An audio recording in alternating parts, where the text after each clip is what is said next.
Hello, hello, hello, hello, everybody. Hope we're all doing good. Make sure my mic is actually in a good position there.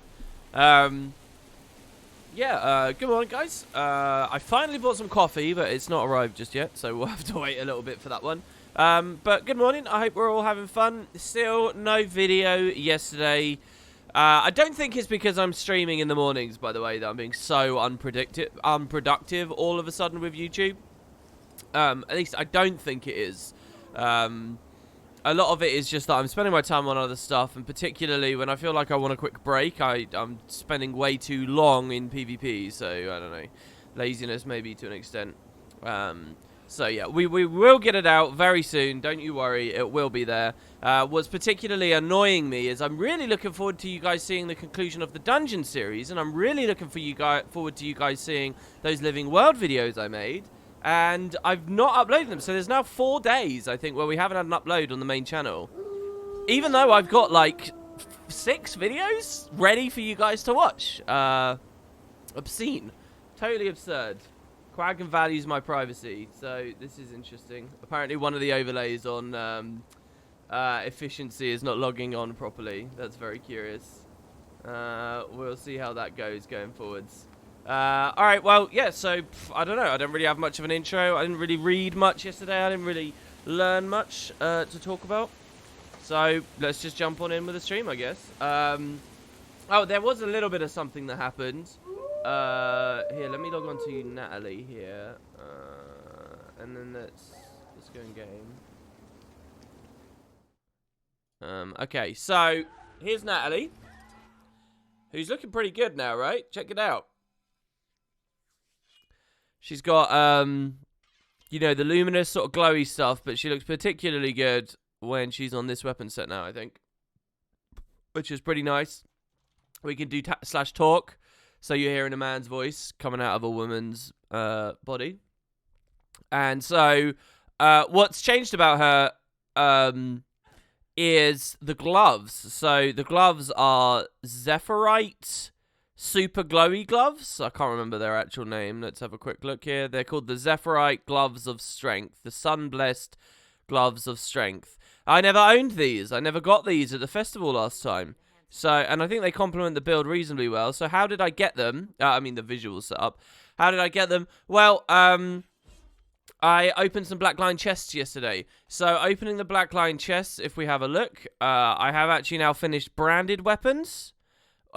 Which is the newest set. I just spent my thingies on that. And I have now finished leyline weapons.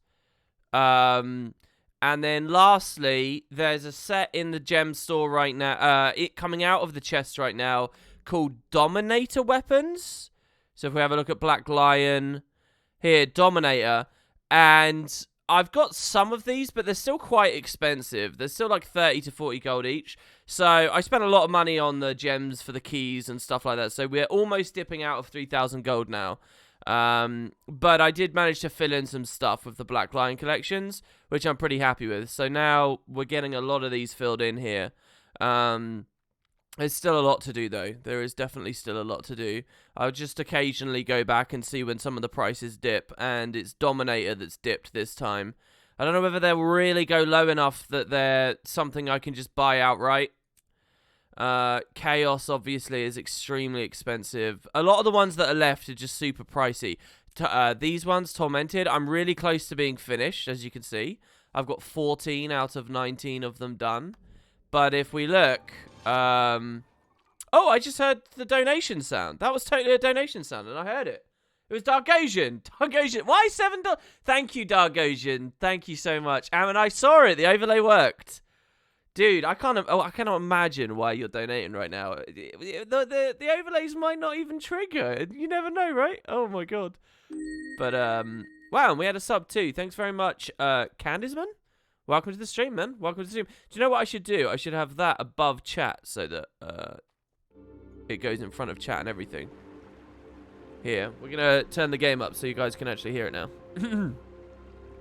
Alright, so that should be clear. So, yeah, Tormented's pricey as all hell. So if I go Tormented Dagger, it's 145 gold for that one. And this is one of my favourite sets in the game, purely just because of Guild Wars 1 nostalgia. 112 for the Great Sword. And this was back when they did underwater ones as well, so you got 52 gold for an underwater weapon. Harpoon. 36, that's maybe in our price range. And 199 for the staff. So they're just extremely pricey. To give you guys a little bit more of the spirit of the series as well, and just show how close to a lot of this stuff we are. If I go over to my vault, and we take a quick little look. If I do go to weapon skins, and I go to two-handed, and we scroll all the way to the bottom. Because this is one thing the overlays can't really show. Gear. Now, we've only got underwater stuff left, right? Well, here, let's just collapse them all. So the bottom 3 are underwater. If you look, spears, I have 74 of 92. I'm only missing a couple, alright? If we look at harpoon guns, I have 68 of 84. I'm only missing a couple. But if you look at tridents, where I have the legendary, look at that. Look at that. The only trident in the whole game I'm missing is the Chaos Trident. The Guild Trident, hence, again, why we should be doing guild missions on these. Everything I'm missing that. The Hawk Trident, which is actually not available. This is the Ebonhawk stuff, right? The Ebonhawk weapon set. And it looks good, but the vendors in Ebonhawk do not sell this. So the only time this was ever possible to acquire, you guessed it. Actually, did you guess it? Let's see in chat. Let's hear, guys. Where was the only way you could ever get this? If the vendor is bugged, and always has been bugged, where was the only way? There you go, Calamari got it. The old PvP infrastructure. You could get it on the old PvP infrastructure. But I didn't. You know, I was more focused on getting... What was that sword again? There's a sword in the... Infinite Light. I'm not so much of a noob that I forgot the name of that. I was so obsessed with getting Infinite Light, which was cost like hundreds of gold back then, before it was... And that was like obscene, you know, back in the old economy. That was so much money. But all you had to do was get to Phoenix rank, and you could kind of cheese some of the... Basically, some of the Phoenix recipes were bugged to be producing things higher tier than they should have. And you could gamble at Infinite Light. And I spent like all my tokens on that. And I didn't even know about this. The Hero's Trident? I can't remember this one or whether it's bugged. But then Mirage, which is pretty pricey on the TP, honestly. That's the only reason I haven't got it. That's actually in range. Oh, yeah, Heroes and Mistforge Heroes. These are the World versus World ones. That's it. And then Tequatl. No. This one's Tequatl. So we should try and do Tequatl on Guild Wars 2 Masters. And then the Trident of the Scion. Is this new? Did this just arrive in the game? But yeah, you know, that's it. I've got basically all of them. There's 2 Black Lion. There's 2 TP things. You've got Chaos and Mirage. A bugged thing. Guild currency. World versus World. And then, so yeah, I mean, they're pretty tough slots, honestly. But every other one in the entire game. I really want one of these areas finished. And if we have a look as well, one of the main weapons, natural terrestrial weapon. I've got less than 50 swords to go. Where's Focus? Focus I'm usually really good with. 158 out of 199. So that is pretty good. Shields I'm pretty good as well. I don't know what the percentages are here. This is what efficiency is pretty good with. But yeah, Focus isn't too bad. But yeah, so it's stuff like that, you know. And skins that I really kind of want to work on. Is it a new rare ascended weapon that drops from the meta? Is that what it is? Okay, interesting. It came out this release. Yeah, maybe that's why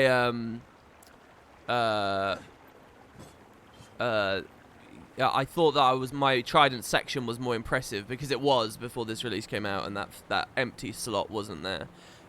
So yeah, okay, right. Let's head on to lists and pick up our stuff in our home instance. I don't know whether I should keep doing this bit of the stream. There might be more intelligent things we could do, such as if I go to my chat box right now, I type /e/wiki et. Of course I'm being attacked. What bosses spawn are right around when I'm streaming? You've got the Golem Mark II, the Svanir Shaman Chief, and the Claw of Jormag. And I've been killed by a single Bone Soldier while reading Wiki.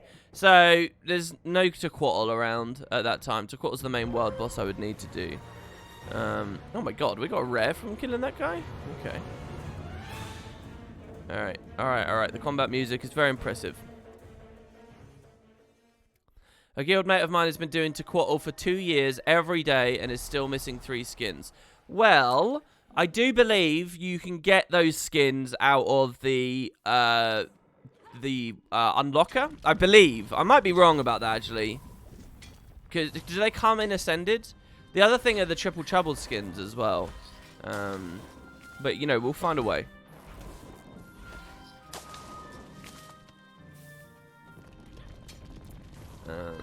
So yeah, I did go on a little bit of a thing as well, crafting, you know, the Skittles, essentially going through and making every version of the Ascended base weapon, you know, the Terracotta and the Cobalt and the Crimson and all those, you know, versions of the... I think I was doing that with underwater weapons specifically when I realized my things were so full, because it was a lot of those variants I had. I mean, who'd ever created a Viridian trident, right? Whoever made a Nomad's trident? I think Viridian might be used for some other stuff, but tanky underwater gear, I mean, really? Okay, yeah, right. So yesterday I forgot about subs, so let's read those out. I'm really sorry again, I forgot. Candisman sub today with Prime, thank you. Dargosian tipped $7. Oh, and had a message as well. Interesting, that never played on screen. Just finished your Tribulation Mode playthrough. Can we expect a first-person Max Height Norn Zero Death Trib playthrough next year? No, there's one missing video, I feel, from the Super Adventure Box series right now, and that's an infantile playthrough. And actually, this year, I was at the height of productivity when I made that Tribulation Mode series. I really was, and I really disappointed myself because the one last little thing I wanted to do was a single video of infantile mode where I'd play through all the zones in infantile, and it would just, you know, all be condensed to one, and the commentary would just be about whatever it would be about, you know, and it wouldn't really matter. Then I would have had a normal mode playthrough, a trib playthrough, and an infantile playthrough. I would have shown off all the content, all the secret stuff. It's never been on my line of sight to do baubles. But yeah, okay, so yesterday's sub. Let's see here. Yeah, yesterday, I don't think we had many subs yesterday, but MMO Shards tipped $5, and I didn't notice. He says, I know it's not much, but I do want to support your work during what sounds like difficult times, because we were talking about, you know, all the stupid little insignificant stuff that had nonetheless been stressing me out. So thank you very much, MMO Shards. If you're in chat today, I'm really sorry that I never got to respond to you yesterday. Naraji got their 27th month in a row at tier 3. Anyone who's still got these, like, subs in a row going, like, you're gods. Like, you went through the gap. I mean, that's amazing. Zenzia subbed. I think I got that one. Alarel yesterday subbed. Captain Max subbed. Reg subbed. Dead Zealot subbed. Cherokee with the $4 tip. I spoke to Cho, and that's it. I think anyway. I spoke to Cho yesterday about us creating an end screen for the stream, which would display your names actually on screen there, scrolling. So that would do two things. Number one, that would give you even more prestige. And number two, it would be a very direct and explicit reminder for me every stream to, oh, hey, yeah, read this stuff out. And it would be easy because I'm not, like, alt-tabbing. I'm not AFK in-game. Like, you just watched my character standing there doing nothing. That's kind of boring to me. But, you know, if I do it the other way, you kind of get to, you know, it all works. So, I did ask Joe about that. They seemed keen. I haven't spoken to them since.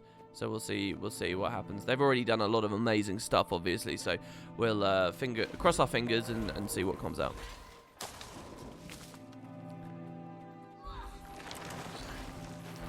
I didn't notice Zealot's 2 years. Actually, in chat, after yesterday's stream, I did type to him and say it was awesome, because he was talking about the fact that it was 24 months. He's staying in chat again. Zealot, I know. We mentioned that yesterday after the thing. But yes, his sub was 24 months, and he got his legendary Spud, his cool little icon in chat there. I'm still vaguely aware that you can... The badges go even further than that now, so I might revamp that system. Zealot might lose his legendary Spud at some point, where I shuffle everything around and make the legendary Spud like the 4-year thing or whatever the highest one is. Because I feel like the legendary one should be the very top.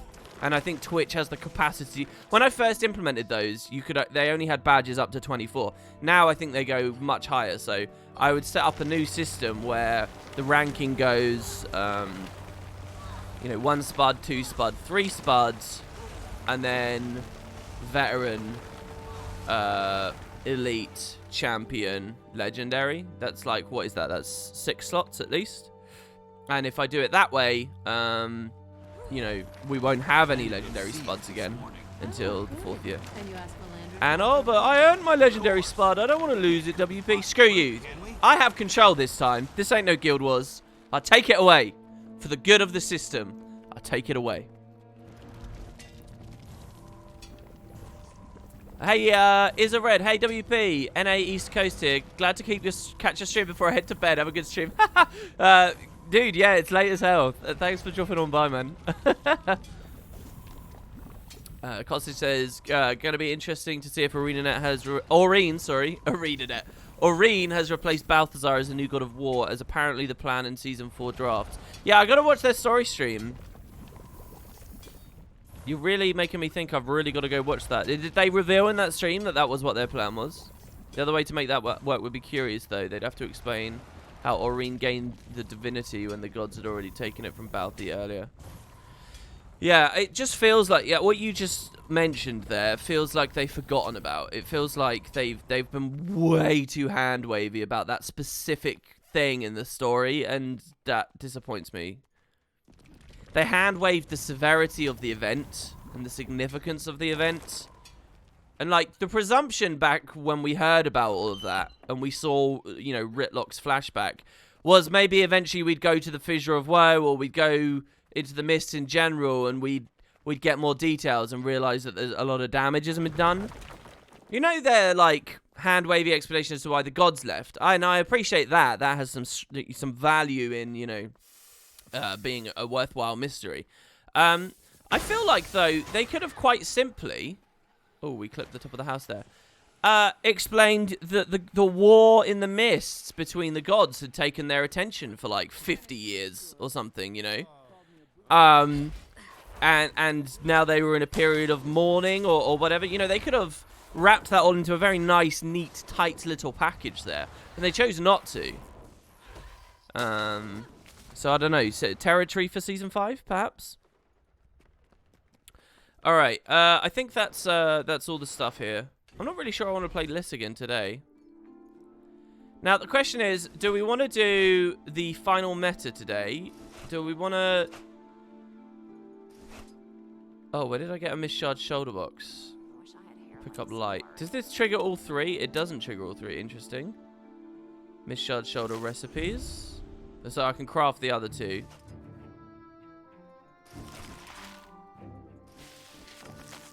Let's hit the first Skyscale's time gate. Let's do that. So let me see here. I want to go to Warrior. Oh wait, I already have it up. This is what I did before. Okay, so we want to get some medicine for them because they're feeling sick. So to get the medicine, we're gonna obtain ingredients from Gorik's broad spectrum medicine. We need to purchase something from the Crystal Bloom Quartermaster, the Omakhan Quartermaster, the Mistwarden Quartermaster, the Traveling Elonian Trader in Dragonfall, and the Traveling Elonian Trader in Dragonfall. So I don't know who this is, but 3 Quartermasters. I'm guessing they're of the 3 camps. So let's do that. Couple of questions. Why did you stop talking to us before the intro? Why did you change Natalie's gender?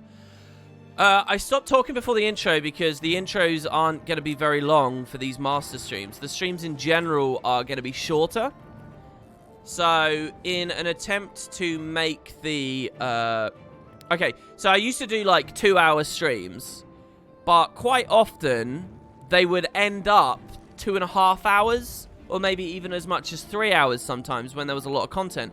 But a lot of that extra half hour was kind of, you know, filled out by intro. And in the morning, I just kind of want to get up and go. So, you know, I wake up, I've got nothing preoccupying me. I'm just going to sit down. The intro's there. It's a nice little animation. It's a couple of seconds for people to filter in, and you move on. Also, the idea of an intro, when you're less regular of a streamer, is more useful because it gives people more time to get their notification that, oh, so-and-so went live. Me, I went live. And then they'll filter in, and you want to give people a bit of time to, like, shake the malaise off and stagger their way into the room, and then you're away. So the first things you say on the stream are heard by more than 2 souls, you know? So that's the idea of an intro. But if you're streaming at a very tight schedule, very regularly, every morning, I'm here at 9 o'clock, every morning, people will realize that very quickly. And you kind of don't need the intro so much. So you guys get more gameplay and discussion stuff out of the stream. And there's no point me sitting around. So if the intro itself is going to be a lot shorter, there's no point talking before it. I mean, all the intros have been like max 120 seconds since this started, I think. Maybe one of them was stretched about 3 minutes. Before, we do like 5 to 10. Right, so we can get more skins. I think, though, this shoulder I already have in my inventory. If I type blooming...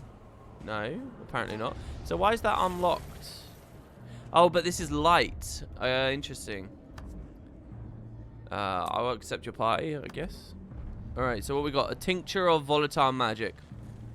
I think this is what we're looking for. Oh, look, they put a trade contract sync. That's very good of them. They should have done that. Oh, and a component for Skyscape. So we get 2. Oh, this is the traveling Elodian trader. I thought that she'd be, like, moving throughout the map. But no, I guess. Why did they put 2 ingredients on the same trader? That's strange. Okay. That's 1. Oh, that's at Pact Command. So there's no waypoint because this is a new map, I guess, right? Oh, this is a totally new map. Oh, look, look, your allies are ready to push into the island and establish their camps. Okay, I'm going to take advantage here of this moment to do something you guys wanted me to see before. You wanted me to see the Rytlock and Logan dialogue. Now, unless that triggers right here at Pact Command, I'd love to see it over at the camp. So I'm gonna finish this escort right here at the start, and we'll see what that sounds like. And then obviously this is getting us the medicine at the same time too. And Natalie's gender change. You know, the idea of having such a sort of sweet feminine name tied to such a masculine, strong, enormous black Norn is amazing to me and is a hilarious joke. But it's a joke that's like 6 years old now, and I don't really get too much of a kick out of it anymore. And I wanted to there was some skin I wanted to use. I think I wanted to play a warrior in like World vs. World or something. Or maybe it was in Season 2 I wanted to play it. But I just didn't like how big and clunky my hitbox felt. This is really cool. Being in an escort with Logan and Rytlock. How cool is this? All the medicines are at Pact Command apparently. Okay, well, we can deal with that in a second. So what did they just say? Camp's just ahead double time. You heard him. And watch out for wildlife. Anything that moves, kill it. Look, more of Melange's weeds. She won't mind if we cut them down to size. It's interesting that they get the voice actors here to do what is essentially filler dialogue. Angry that we're killing all our guardians? She might be if she were still around. Let's keep moving. Oh, okay. Logan, complete loss of faith there, it feels like. I wonder whether they sort of care. I wonder whether the voice actors can distinguish that this is not like super, you know, that this is somewhat of a, I don't want to say a downgrade. Do you know what I mean? Like the intensity of a scene like this. They probably know. What am I talking about? Pretty stupid. I love how they get on raptors in the meantime. Real nice of Croft to send some friends to keep us company. Oh my god, it ends with a Yeah, champion. I was worried he'd forgotten about us. Oh, this meta just... Every day I've done a bit of the meta, I've liked it more and more. What's really struck me this time is I'm enjoying the... I'm going to double a tune here. I said double. Still getting used to my new hotkey for that. What I'm really enjoying this time is realising that the opening phase of the map is actually enormous. There's lots going on with it. And I had not realised that. Oh, what? How's he evading constantly? Also, I'm struggling to backpedal here.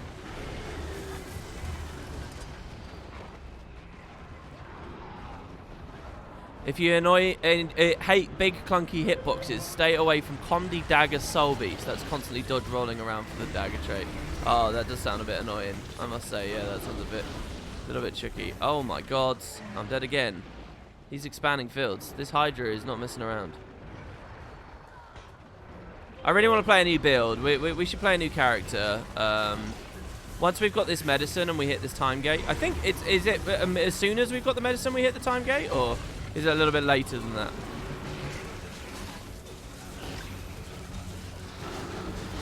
So while he's evading because of the bounty mechanic, I mean, I can signal off fire, I guess, from range and then move back in.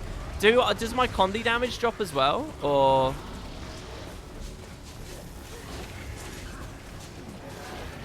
I'm not even sure if Swelling Winds really does anything in this fight, but I'll try. He's meteored us. Like, I feel like it's these kinds of creatures I would have wanted to have been fighting. No, we're still condying him. Not for very much, but we are still condying him. And I can Flame Wall from range, I guess. In the final battle, but I guess they decided that Hydra were just too dangerous. They couldn't have found a way to have weak ones, or, you know, they've augmented all their players with a Dragon's Blood Spear. Can't that, you know? Isn't that a little bit of help, you know? Instead of going to air for grinding stones there, because I'm in primordial stance, I'll go back to fire. There you go. By the gods. Logan. And you. This is written. Gridlock. This is my great. Goremonger. Just call me Gwen. So, you two were friends? If you need me to go back to the Pact camp. We're brothers, Gwen. And we've got bigger things to worry about than old grudges. You trust him with your life? I do. If you say so. Welcome to the Mist Wardens.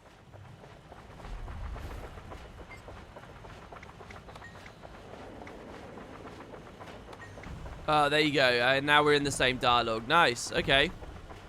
Air should have been here. What, you think Air and Snaff should have been in one of the lanes? I don't know. I don't know about that. I really think a dead character should be a dead character. Good. We finally gained a foothold here. Now we can work on a new path to Kralkatorrik. Bring the fight to him.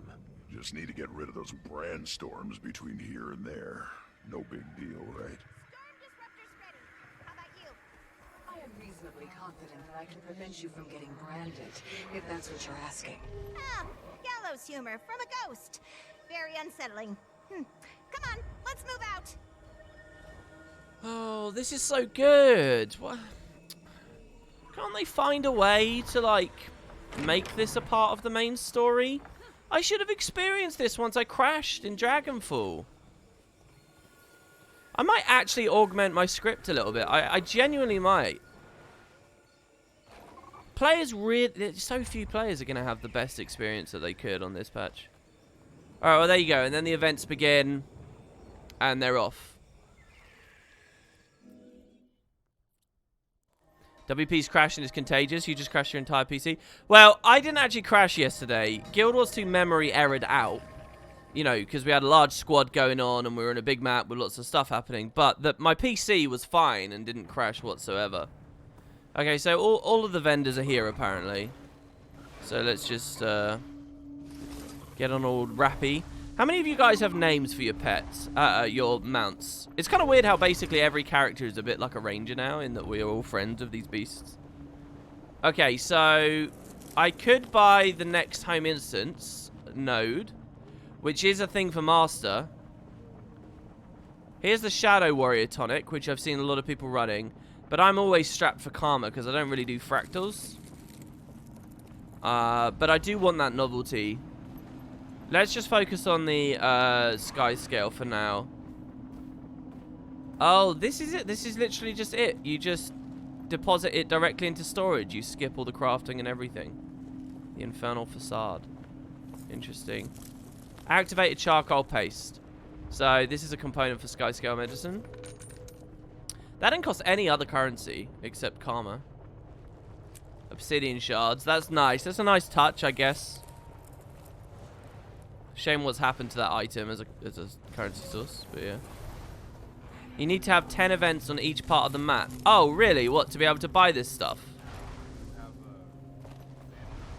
Oh, interesting. So we may have to do a little bit more Underworld stuff. Because I don't think we got the ding on Underworld. I only offer services to those who have aided the Omicron in their Shard of the Underworld. Where is the Shard of the Underworld? Southwest through the Charnel Gate. Alright, well, let's just do a couple of Underworld events. The sand... yeah. This sand effigy was conjured by our greatest sand shifters. If we can get to our outpost, it could help us hold the camp. This effigy will help our battle-weary brothers and sisters. Please help us lead it to their camp. Alright, the party's now full, so I'm going to turn that into a squad. I'm going to put on a cool commander tag instead of a lame commander tag. And, yeah. I may be the only one that thinks this, but the NPC dialogue seems too quiet. It might be because I lowered it from the previous stream, so I'll just turn it back up for you. There you go. Yeah, I only just got the ding for the other lane. Yeah, I'm aware. If we look, I got it a second ago, cutting weeds. Like, genuinely, I think that escort with Logan and Ritlock to get that dialogue was it. Yeah, this is something badass about the Omicron. I absolutely agree. This is very cool about them. And I love their design visually. I like the idea of nomadic char and... Well, no, not nomadic. Nomadic's not the right word. Primitive wouldn't be the right word either. But, like, look at the kind of rags that they're in, you know.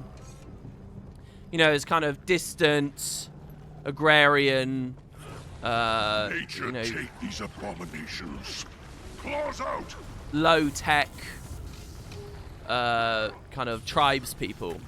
Whatever word encapsulates all of those kind of ideas. They look really cool. I would have loved that ferocity still to be there. I would have loved that edge there.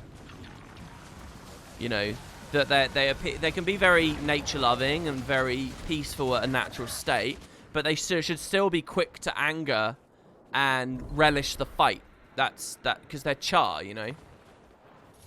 And I don't believe in particularly breaking through too many boundaries like that in your constructed fantasy RPG, because it's sort of, what's the point in the end? You've got better races you could depict this with. And I don't think turning that whole char thing on its head is necessarily a good idea when you have limited screen time for regular char at the same time.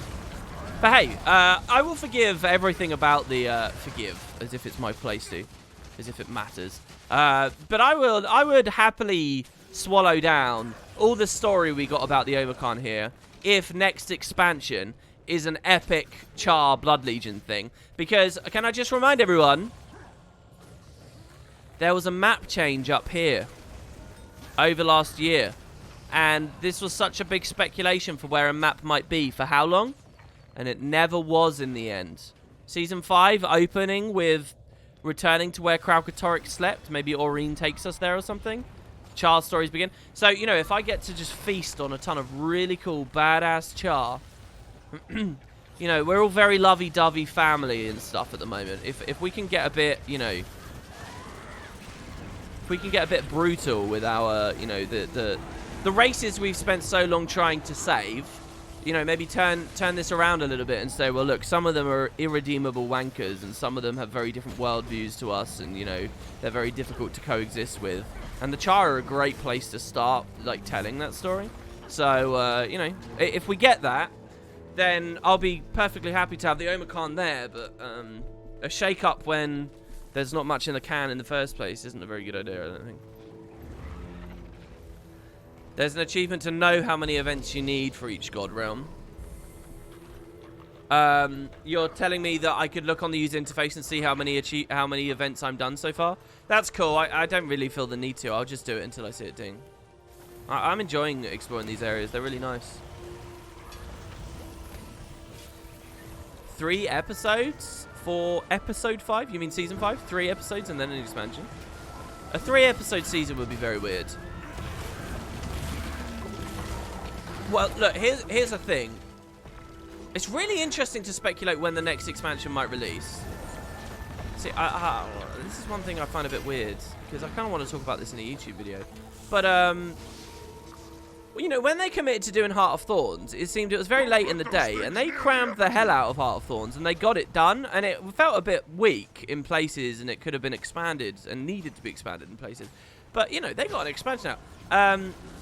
Path of Fire had a little bit longer, but, you know, I wonder what the layoffs, and then if they decide, right, we do need more expansions with Guild Wars 2, if the plan changes, I wonder how quickly they would push that out. Maybe you would have a very, essentially a short season, but they just split it into lots of little parts that come very frequently. That would line up with what they said in the blog post, and also mean we get an expansion fairly soon. I don't see any evidence for that. It's just, you know, all theory and conjecture. Comfort me, I just lost 7 matches in PvP. Was winning my first one with 400, 310, and then I crashed. Oh, really? And you crashed? Look, man, I will comfort you. You don't really have to worry very much. The standard is extremely low this past season. Even at very high ratings, there's a lot of people with way higher rating than they could ever have been at other seasons. It's kind of insane. I think that might be a sign that the population's up a bit, though, which is maybe cool. Because if there's low population, you just can't climb to those levels in places that you shouldn't really be. I myself have experienced myself going way higher than I really rate myself. And not through any, like, incredible effort. So, you know, win or lose, really play it because you're addicted to the combat and the, you know, the build you're on and the matchups and all that kind of stuff, and just because it's genuinely really fun. Of course, what I'm saying is very anecdotal, and whenever there's any season in particular, you'll be able to go online and find someone saying, oh, the standard has really dropped, blah, blah, blah, blah, blah. I've never actually said that, ever. I've always felt it's about on the level, and I've always felt, you know, we've had our ups and downs with the balance, and, you know, sometimes there's more good players and less good players, obviously. But in general, for the general ranked experience, you know, it's not, there's not much variance. I've always said that. I've never said that, you know, given any hyperbole like this. But I would definitely say for this season, it's very, very, very noticeable for me. But that said, I'm just one guy, and at any season you go online, you'll find someone saying what I'm saying. So, Ever since we met those outsiders, I feel like we've done. Just don't worry about It's it. nice to see the living again. Nature favor you, friends. Now, to prepare this effigy. Okay. Our tribe wouldn't be strong enough to help. That was the lame dialogue. So this event was not enough to make them happy. I guess Underworld is the one area we haven't done. So I will take Doug's advice, actually, and have a look. Because... oh,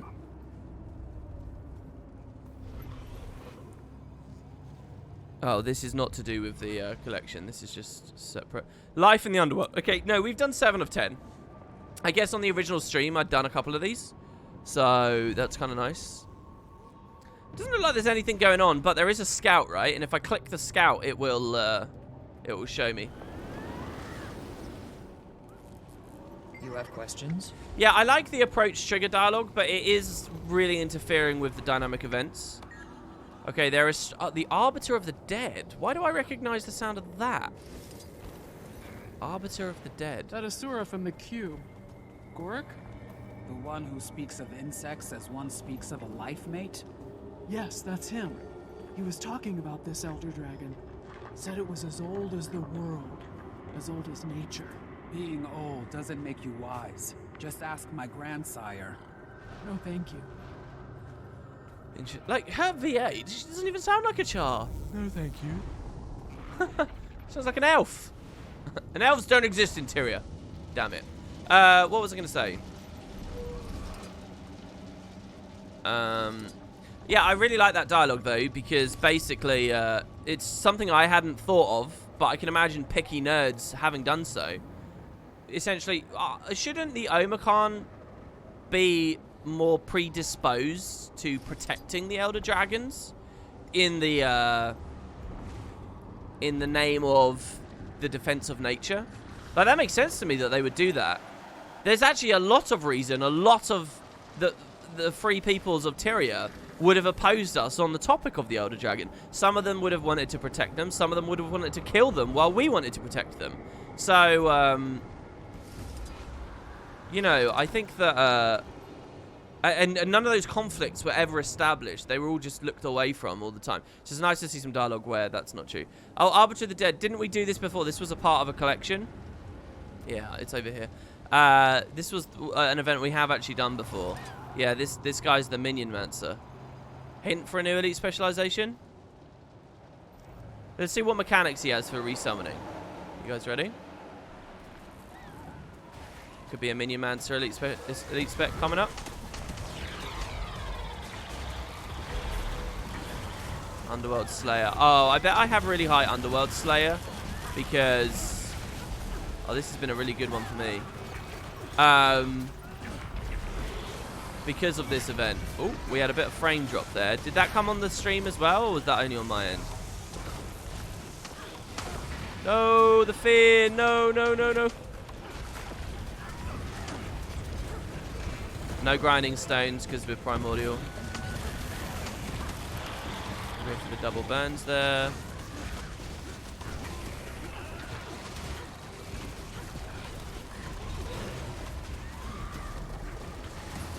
Nice. Okay. Be the Arbiter of the Dead.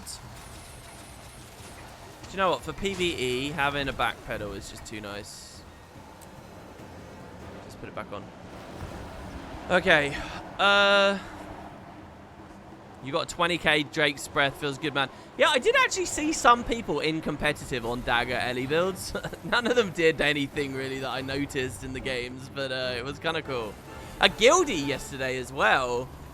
Completely destroyed me on a warrior. No, I was on warrior. They were on Fresh Air. Not Fresh Air Weaver. They were on Sword Weaver, running the Glyph of Fire variant, which is extremely bursty with its Condi damage. And I rotated into mid after a really intense fight, and I had no stun breaks left, and I was just completely brain dead about it. I didn't realize I had no stun breaks. I walked towards him. He started doing some animations, and I shield blocked. I got immediately galed in the shield block, couldn't stun break, and he just killed me in like a second on a Sword Weaver. That's some really embarrassing stuff, let me just say. A warrior dying in about a second to a Sword Weaver is really bad in a 1v1, and it was a 1v1. I mean, I had no resource when I went in, but that's my bad, you know. It was pretty cool, and it was a Spud that did it, so I was really happy with that. I thought that was awesome. If you can help, nature bless you. Love seeing you guys in there. What's this here? Do you think they'll ever reveal who's the new pack commander under Marshal Logan? I hadn't really considered that was necessary, to be honest with you. Yeah, there may have been one in the past, but do we need another commander? Do you have a further... Would be nice if this new commander became our foil, a hero who still opposes some of our decisions for legit reasons. I really like the way you think, Cossage. I think that's actually... I think you've just demonstrated to me there that not only do you know quite a lot about the franchise, but you actually have some good ideas for its direction as well. I think that would be cool. I'm not sure how much time the devs have to pursue that kind of stuff. But that could be quite a rich dynamic. The thing is, I would enjoy that, but something about the direction of the game, like literally what I was just talking about there, the game has conveniently kind of moved away from us ever seeing people who oppose our decisions. I really don't think they want to create like struggles between the free alliances. That's a term that I'm using, obviously. It's not expressed in game anywhere. So I got a Soulbinder. Did that go into my inventory? Yeah. So they're using the three. They're deliberately doing the three formats, aren't they? One of them it's special actions. One of them you're holding the items. The other one it goes into your inventory. Isn't that what they're doing? So it's like they're directly acknowledging barefaced that they have all these different ways of implementing it, and they're just doing the different flavors for fun, which I really like actually, because it doesn't feel like a mess if it's a deliberate attempt. Right, let's do this next escort as well. So we'll get credit for the delivery of a Soulbinder, and we'll do the escort. But, you know, in general, I never really expected a new commander. I feel like we kind of became commander because of the unique circumstance of our involvement with the creation of the Pact, with Trahearne finding his confidence and all that kind of stuff. You know, we had the vision with the Pale Tree. We were seen in the, you know, in those last stages of the Orien confrontation. We were there at Claw Island and named Fort Trinity. You know, there was a lot of very specific stuff. Who's that close to Logan? Rytlock? That would be kind of cool. Actually. If Logan basically takes Rytlock away from us and names him his commander, so he now has loads of duties to do. Well, okay, but here's the other thing. Commander was very much just a ceremonial designation, right? And not just after Trahearne's death, which is when Living World Season 3 really started talking about it, but even all the way through Season 1, you know, we were the commander, not associated with the Pact at all. You know, there's a scene at the end of Season 1 where the Pact haven't been around at all, right? You've had this enormous siege on Lion's Arch where everything's been destroyed. The Breachmaker was like this intense, epic action, you know. There's this crazy stuff, all these people dying of these toxins. And it all ends, and Lorantha appears in the city and says, yeah, the Pact haven't been around because this had nothing to do with Elder Dragons. It's not exactly our job to just defend the city, sorry. And it's like, wow, geez, okay, so what have you guys been doing? And he's like, well, look, when that Breachmaker drilled into the ley line, we heard a roar. We think a dragon is involved. So, yeah, let's get involved. Let's do it. So, what that essentially is very directly pointing out is the Pact didn't do anything in Season 1. We were the commander the whole way through Season 1. We did that all on our own.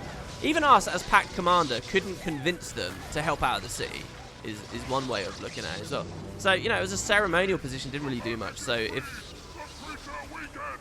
does Logan really need a ceremonial position of his own? I don't think so. I do think there's been a very sad lack of showing Logan in his duties. I was really expecting more of that from this season, but really there wasn't any. When Logan finally came into the story with Thunderhead Keep, it was very exciting, but it was pretty much just, you know, ignoring all of his ascension to Pact Marshal, and instead just, you know, what do I do? What do you want of your Pact commander? You know, and that was it. That was what they showed.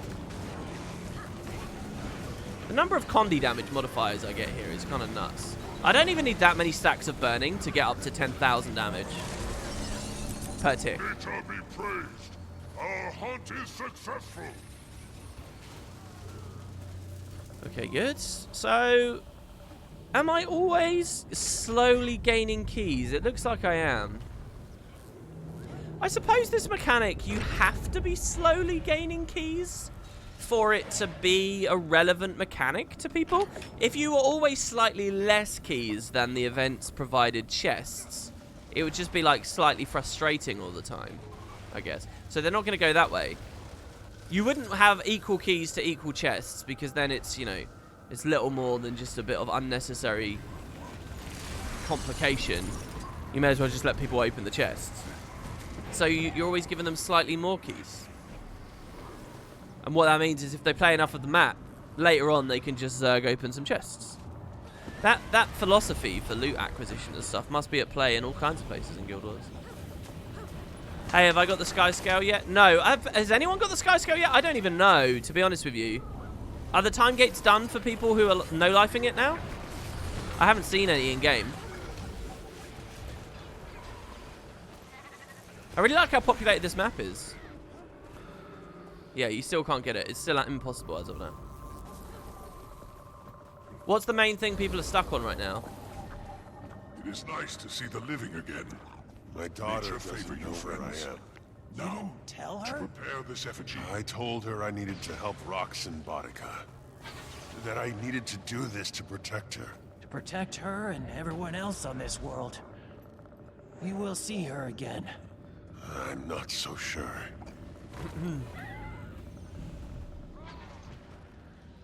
This camp dialogues are pretty much a 10 out of 10 from me. My contribution of 1. Do you think that's going to give me gold? It shouldn't. It should give me, like, bronze. The soul binders have proven quite useful. They can drag branded debris and trip up fast-moving enemies. They're filled with magic from the underworld, so we need to find them here. If you can help, nature bless you. Dumac, the average Tyrian, probably knows the names of all the dragons and a decent amount of information about minions of elder dragons terrorizing the local region. Outside of that, they'd probably need specialized knowledge I think we've or got be enough much of closer these with chains people to the other. Who are you satisfy talking the other about? camps. You're talking But to if you have Dumac more, in chat, let right? me know.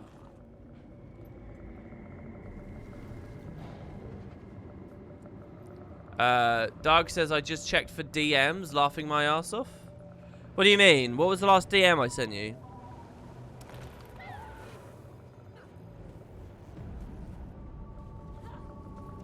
In case you want to give shout out to specific devs, in the stream it was Alex Kane, the writer of Deepstone, Siren's Reef, Requiem stories. He explained he'd written many of these ambient dialogues for Dragonfall. I actually try not to do that. I mean, it's very cool. I just think that I'd rather talk about the company's decisions than specific people's where I can, because you never quite know when someone was the sole author of something, and you know that's a thing that cuts both ways. If you oh, I'm gonna miss delivering this. Thanks for your help. We'll split the soulbinder supplies between the camps to put them to best use.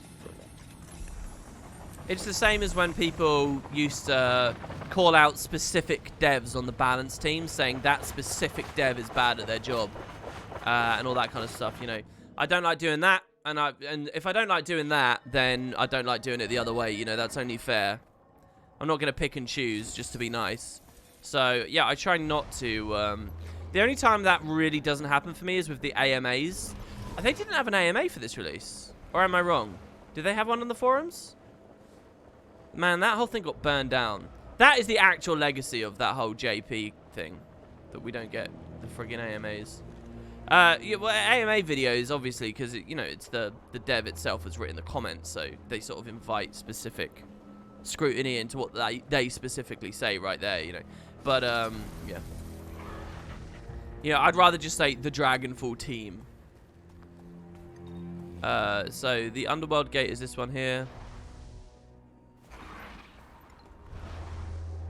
Because of the Guild Wars 1 DM noise for your use of sub. Maybe I should say whisper instead of DM. Oh, really? Nice, nice, nice. Yeah.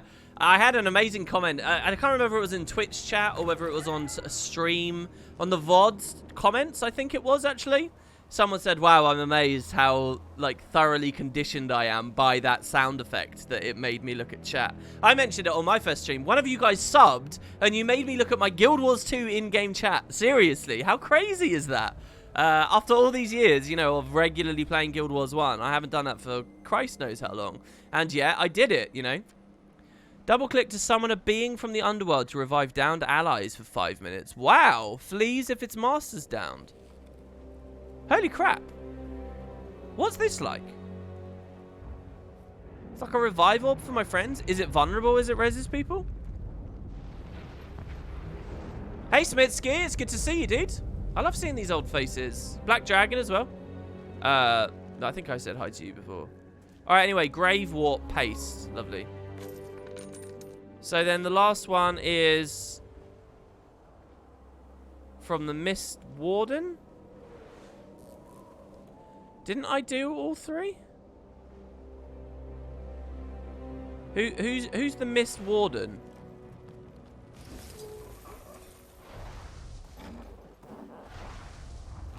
I'm just going to go back to each vendor again and just check.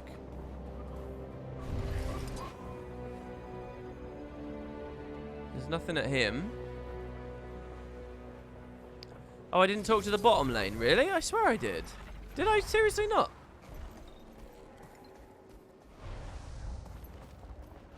Oh, yeah. Maybe I just looked at the central camp guy. Oh, yeah, okay. Right, of course, because in that escort, we saw the Mist Wardens came. So, it takes effect immediately. Sky Scale Medicine. Nice. So, newborn Sky Scales. So, we've now unlocked our next thing. This is a hopeful cure. We acquire this while tracking and training our sky scale.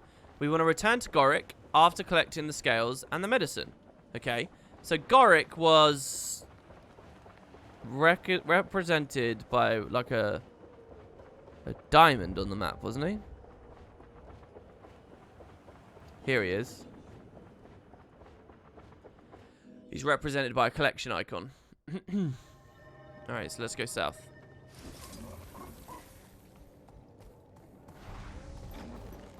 I guess we'll fly up this way. What do you think is going on with the legendary ring? Should we be able to do it now with Aurora at the end of last season? Nobody's talking about that. Well, I think that the legendary ring so far has been quite closely tied to raiding.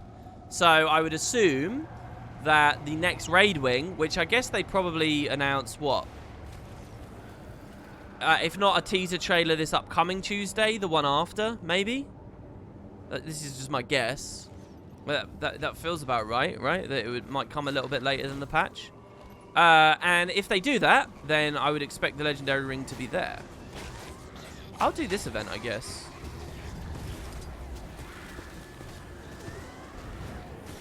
So here we can go for a bit of Vuln. Just to keep it on him. There's something I quite like about the idea of using burn damage to ignite skeletons and stuff. I don't know, that's probably drilled into me from some other RPG when I was much younger. So you think we're going to get a raid between episodes and not in Season 5, Episode 1? Well, you raise a good point. Hold on. I made considerable progress on my end. How did you fare? Oh, I don't speak back.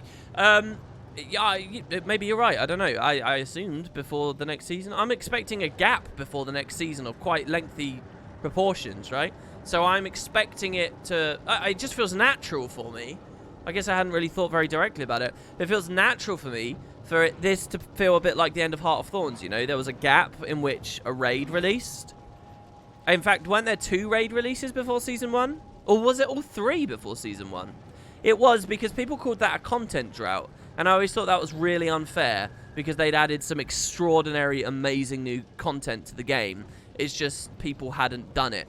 And paradoxically, the people who hadn't done it tended to be the more casual people, who also professed to be the ones that had the most important, you know, concerns with the game about this content drought that doesn't actually exist if you were a dedicated player.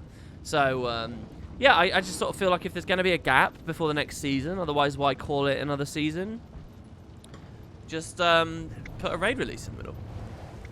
But by that logic, maybe it's not going to be next Tuesday or the one after. Maybe it'll be like a month Tuesdays. Sounds like Grimrock using firebombs to blow up those skeleton... I was actually thinking of the original Baldur's Gate Dark Alliance games for the original Xbox. I don't know. Something about the undead in that game were really fun to roast. Welcome back, Commander. I've made considerable progress on my end. How did you fare? Okay, well, here, fresh sky scale scales and the raw materials for the medicine. Excellent. Now just give me a moment to prepare the medicine. Here we are. This may not cure the sky scales, but with any luck, it will show the afflictions march. Slow the afflictions march. Go administer it to the population while I study the scales. I'm on it. Okay. So... Oh, we go to every single sky scale on the map.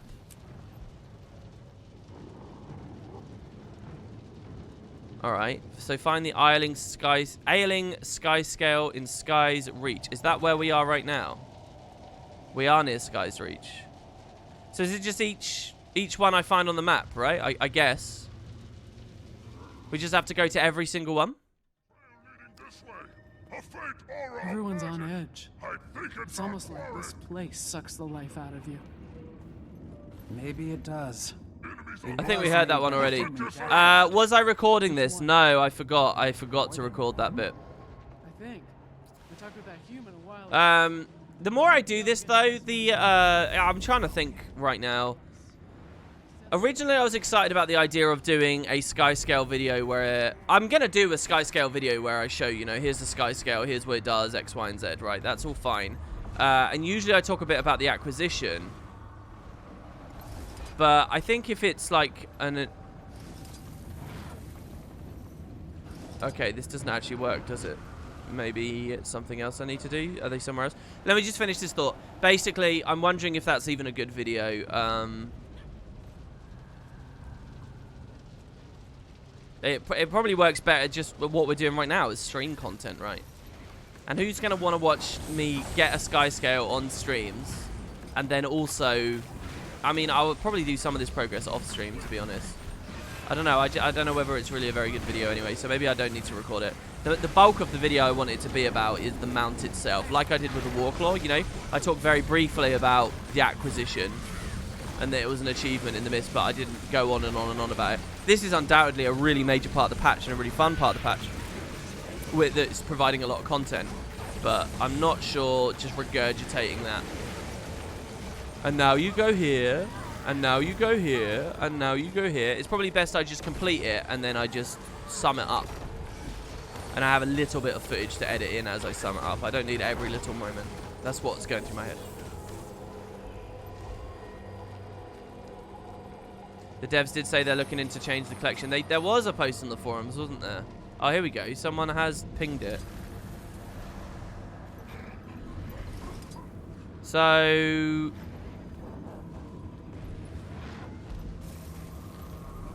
oh, I got misshard leggings this time.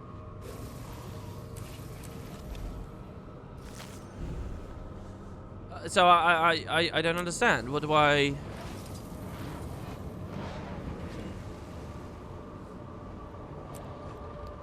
feed the medicine.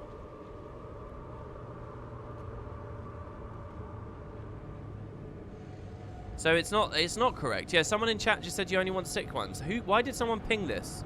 Is it because I need to ride it to get to... or was someone just like a bit mistaken there? I think someone was just a bit mistaken. So they're not marked on the map then, and they're just all over the place. We're not even at Sky's Reach right now.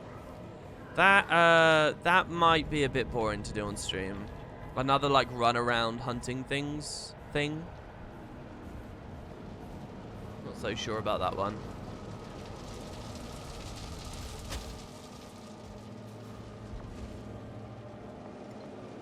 They have excellent hints in the achievement window. Excellent?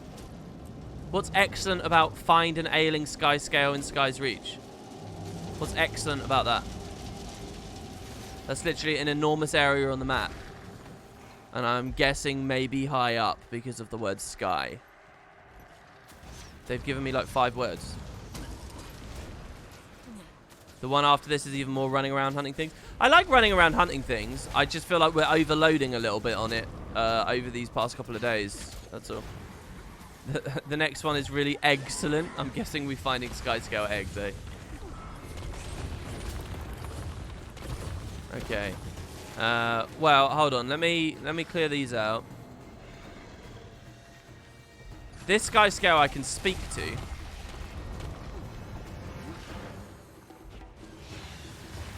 That's it. Gently. Up we go. No, that's the same. I guess you can speak to them all. I guess that doesn't really count. Ratchi's here. A guy's down there. Is that maybe where it is? There's a lot of them in these cliffs, I have to say. I love the shatters in the background. How many times can I say that? Alright, well look, I'll leave this one here. Here, WP. Here's one right next to you. Really? Right next to me? Oh yeah, 6 sky scale. Okay. This sky scale does not look well. Give it the medicine. Good. We found 1 of 14. Then there's one in Grenth's Teeth, the Necrotic Coast, Winged Shadow, Ember Gate. So just every area basically. The Mosswoods. The Umbral Battlegrounds. Okay, that'll be one where I'll probably look at a map of it. Probably. But let's move on to something else for Master for now.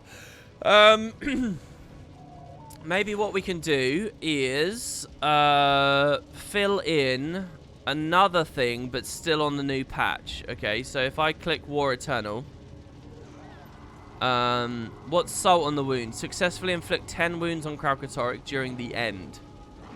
Okay. Defeat Kralkatorrik without triggering any branded traps. That's in Heart to Heart. While mounted, use some Soulbinders. Participate in bridge defenses. Defeat all the champions across the map. Throw embers at people. Speak with Saida or Taimi on the airship. Now that we were talking about before, and I just saw the airship. Let's do that, shall we? Let's do that. Okay, so the airship, if I remember rightly, we climbed up. Oh, here it is. So by the time I get to the wing, this will have moved. But I don't know its full orbit. If its full orbit is like this, we could climb to the wing now and it will be coming back. But even that might take ages. Though I don't really know of any other high points, anywhere as high as this wing, that we could use to climb onto it. So I'm just going to go to the wing and we'll see what happens. It could be that the orbit is a lot shorter than that. I know that that's 2 occasions now where I've looked at that and I've seen the airships nearby. So either that's a complete coincidence or it's there more regularly than not. WP, make sure you have charged quartz saved up. Yeah, I've got like 30 charged quartz, which I think is enough. I should have charged some, though. I should be doing that each time. Oh, I really like this map. The achievements on this map are really good and probably should be replicated in the other episodes. The fact that there's long-term kill achievements makes me want to do dynamic events, like, badly. When I know there's other people there and I can easily tag and just choose stuff down. Are there achievement? That achievement I got dinged for doing 10 events. Does that keep scaling as well? Does that go up and up and up and up? If so, then that's even better.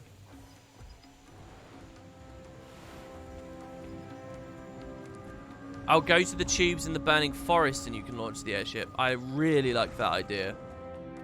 If the orbit is really huge, someone else in chat just said that the orbit is really huge. So, if that's Everyone's true, on the offensive. Where are we? let's try that. Here's the closest thermal tube. Bum rush, Kralkatorrik? Yes, you can't. I'm a follower of Balthazar, and Balthazar's followers are never last on the eye. You're already in the fight. We're practically standing on top of him. Magical constructs. That was really cool. Maybe I'm missing some of the Fissure of Woe dialogue, actually.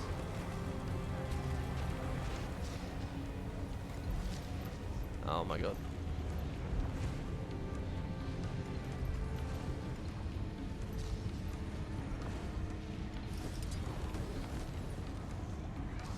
Right.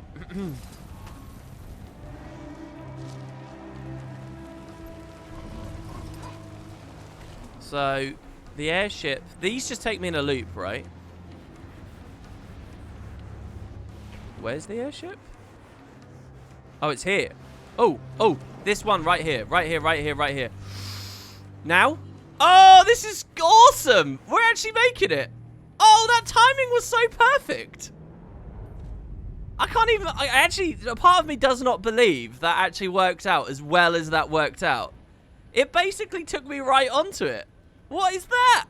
Ah, that was one of the greatest chat suggestions I've ever heard. Hello, Cider, Timey. Oh, this is cool. Apparently we had a donation as well. Let me look for that. Cherokee. Oh, thanks, man. Wait. No. That was yesterday. It was Ewendall. Dude, pizza from yesterday, Pepsi Max, and potatoes for breakfast. Here's your tip. Damn it, I'm getting jealous about all these people who actually get to eat breakfast watching the show. Do you guys remember when we used to actually, like, take pictures of the stuff we were eating watching the shows? Oh, that's awesome. Thank you, Ewendall. Thank you, man. It's good to see you, dude. I guess on the donation list. Anyway, that's awesome. I'm going to film up here as well. Hi. It's a little bit juddery. But only a tiny weeny little bit juddery. Mostly, it's okay, isn't it? Mostly, this isn't too bad. This is really cool. I love how in the Fissure of Woe area as well, we actually get the ash, and that will change, and that will move. You know, this thing needs a big orbit, because I bet if it turns sharply, it gets really juddery. It only seems when it's turning that it's a bit iffy. Yeah, I bet when we go to the other areas, this ash leaves. So even on the airship, you kind of get a sense of the area, you know. And you get a sense that things are changing as you move. This is brilliant. Okay, so there's brawlers. First mate Kiango. Got a guy in a snowball. Oh my god, we're getting a couple of subs here. Thank you, guys. Afro Jedi, Rabast. Thanks, everybody. Okay, Sada the Slow. Oh, what? She doesn't actually speak, though.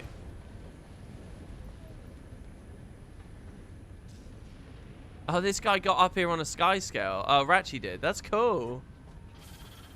So there's no actual dialogue. Oh, that's an anticlimax. Let's see.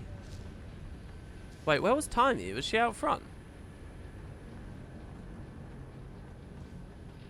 My main issue with this collection for the special mounts is it's just 90% fetch quests, the worst kind of quest in games.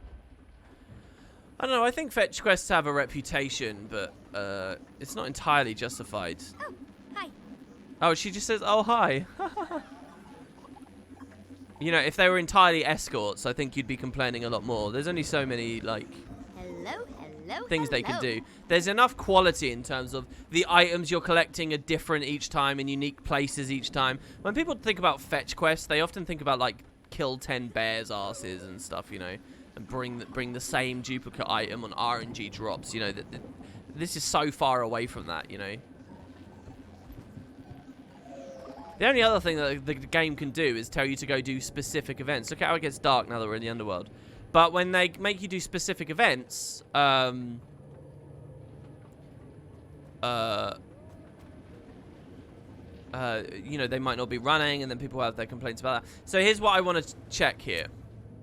If I enter the PvP lobby and hit a loading screen, what is the coordinate that has been saved in that map for me? When I load back now, okay, or I could have done this with World versus World or whatever. When I load back, we're going to count 5, 4, 3, 2, 1, go.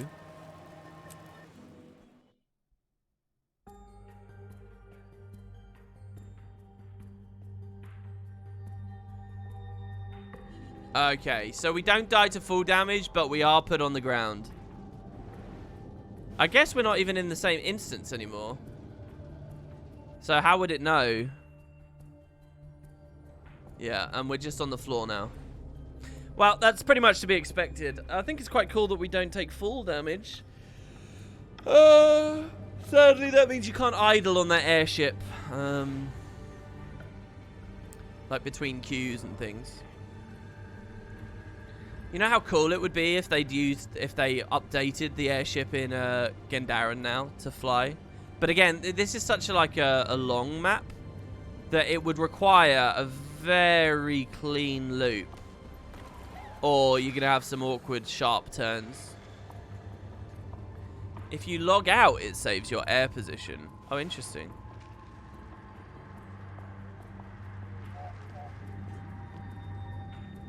No, it's not the same instance. I just right-click joined on you. I had to right-click join. It was not originally the same instance. Then that's why we hit another loading screen.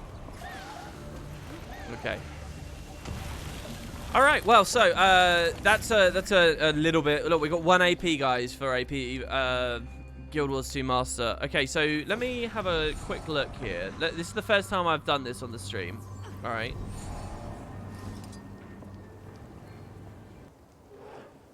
So dies. All right, fine. The first page that came up there was dies. Let's see.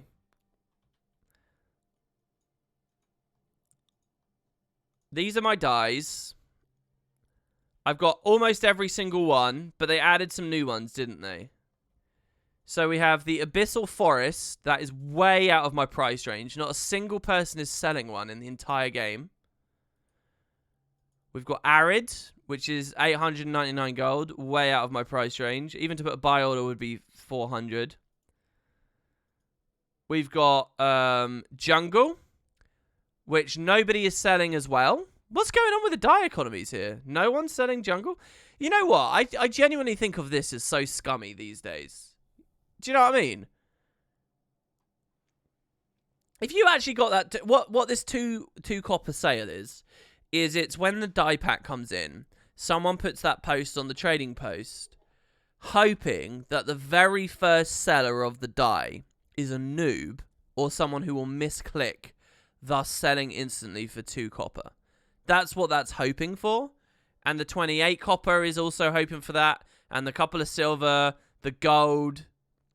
I think once you get up to maybe 5 gold or so, you're probably not such a scumbag anymore.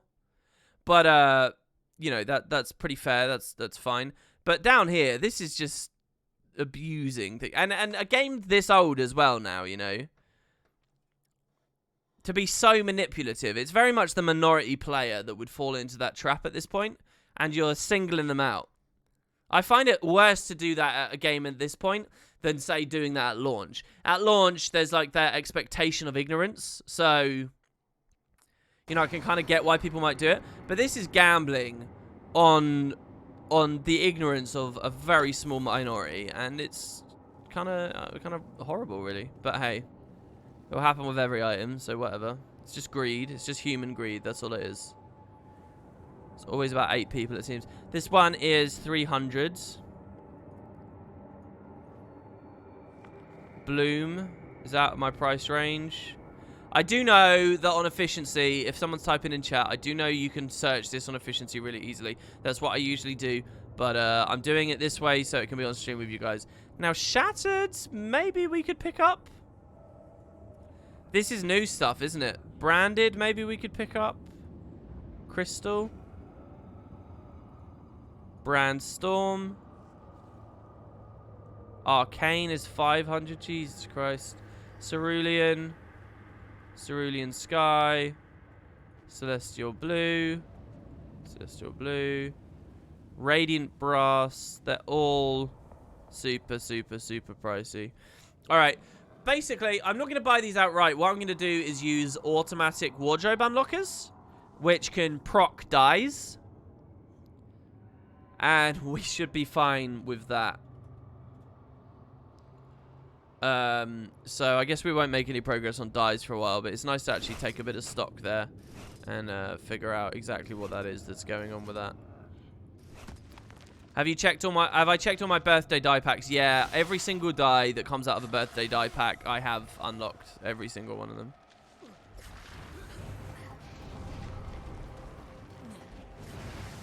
Wouldn't that never happen? I thought it filled the highest by order automatically. No, you're right. That's why I said the first person. It only happens for the first person. You're hoping that the original person to get that dye before any other orders are placed or whatever, insta-sells to you. And yeah, you're going to get overcut by other people on the TP really quickly. So it's just like so...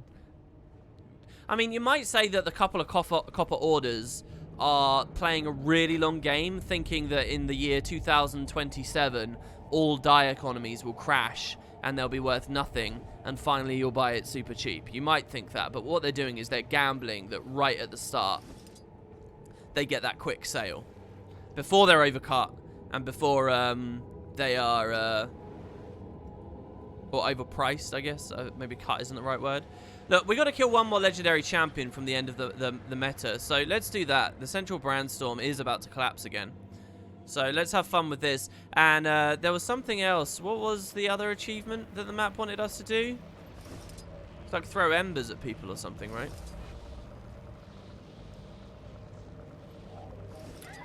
But hold on, how am I going to be able to quickly get to the champion I want? How do I know? So if I remember rightly, the first time we did this, we were at, I don't know, I actually don't know. It's a cool thought that everyone's climbing onto different parts of Krauk here.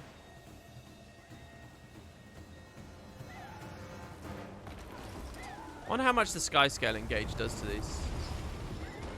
A weak point's been opened. Hurry, before it plans over. Attack! Okay, so wait, we get the Mender first. Never did end up playing a different build, eh?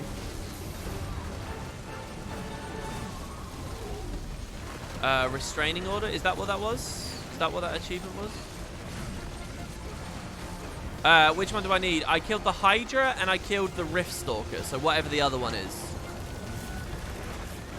Pretty sure those are the two that I've killed. Hydra and Rift Stalker.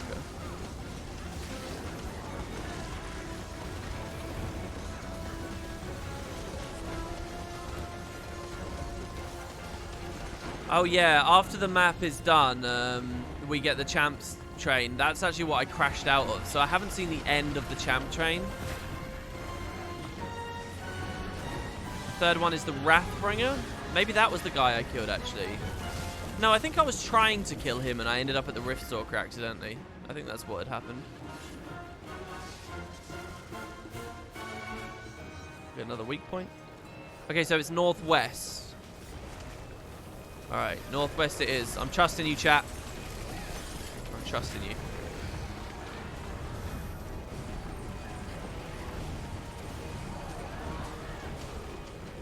You need all the champs? Yeah, I have the other champions. I have the other ones. I have high... Well, let's just look. Here, I will just look. Tell me that Kralkatorrik is generating a field of brand conduits over his body. Not ideal.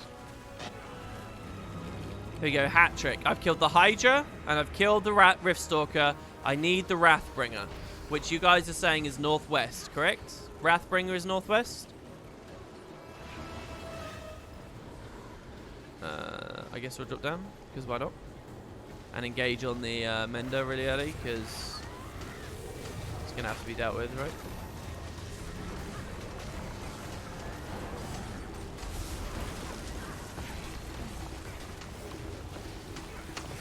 I wish that the Weaver Elite wasn't so tanky oriented, at least in the competitive modes. I wish it was an augment to power damage in fire and an augment to Condi damage in earth, rather than Condi damage in fire and toughness in earth.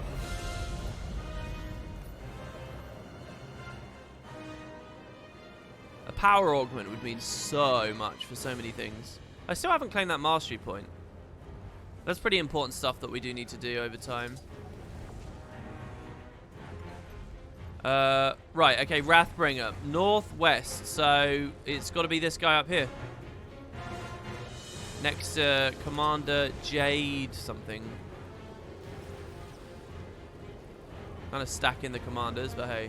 Yeah, I've definitely never killed this guy. Oh, he's a branded Bristleback! Wait. How long have branded Bristlebacks been in the game? Why don't I recognize this? Have I ever seen a branded Bristleback? Dude, look how cool this thing is. I have to record this guy. He's like new. Is he new? Since episode 5. Were there branded Bristlebacks last episode? Oh, he was the boss at the keep. Really? Oh, and here I was thinking they'd done a Bristleback because we were at the Melanju area, and now I realise we're not even there. We're at the Fissure of Woe area. Alright, we need to stop burning that. Okay, good. He got the shield from the bounty.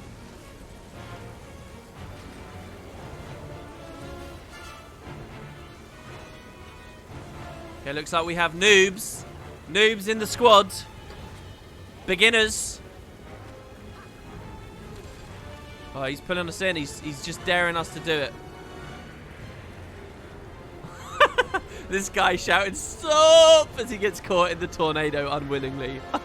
I'd like to be clear that I went into it willingly. There's no need for me to be down there. I could go burn some of the other ones. That was funny. You thought he looked goofy in the trailer review for episode 5. Did I really? He does not look goofy here. He looks amazing here. Look at that. Maybe the way he animates or moves, it just kind of doesn't work if he's like the sole focus.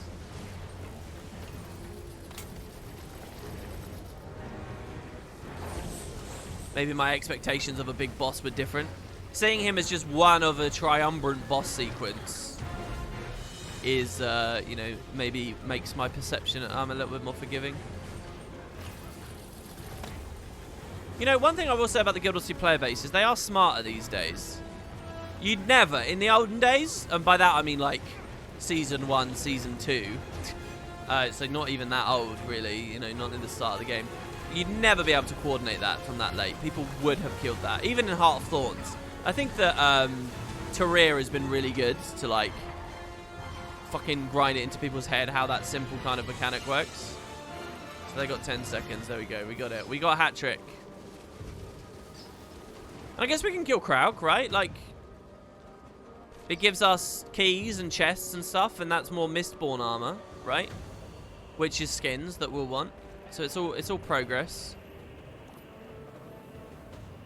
Have people, you know, crunched the money and stuff on this now? Have they, you know, have they determined if it's a viable farm? Always imagine that word viable. Oh, I have to be mounted, don't I? Isn't there a special action? Yeah, look, I got it. Nice. Which lane is it that's teaching us about that mechanic, though?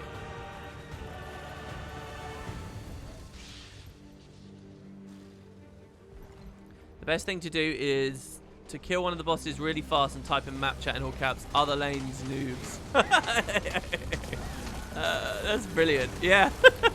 Absolutely. Wasn't there a thing where people were trolling Terraria recently by taking like meta speed clear builds for open world, and you get like 20 people all perfectly comped and rotating, and you could just one burn one of the Terraria, you know, vines instantly, and no other lane would ever be able to compete because, you know, they hadn't organized it properly.